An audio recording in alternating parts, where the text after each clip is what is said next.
আয়ের ক্ষেত্রে কয়েক বছর ধরে ভারত ও পাকিস্তানের চেয়ে এগিয়ে আছে বাংলাদেশ। অথচ 2 দশক আগেও ভারত ও পাকিস্তান বেশ এগিয়ে ছিল বাংলাদেশের চেয়ে।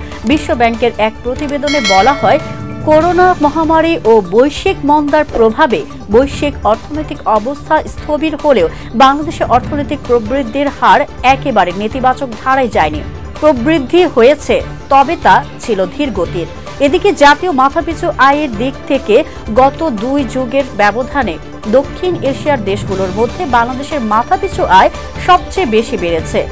মাথাপিছু আয়ের দিক থেকে বাংলাদেশ এগিয়ে রয়েছে ভারত, পাকিস্তান, নেপাল, মায়ানমার থেকে। এর আগে 2020 সালে প্রথমবারের মতো মাথাপিছু জিডিপিতে ভারতকে ছাড়িয়ে যায় বাংলাদেশ। ওই বছর বাংলাদেশের মাথাপিছু জিডিপি ছিল $1,888।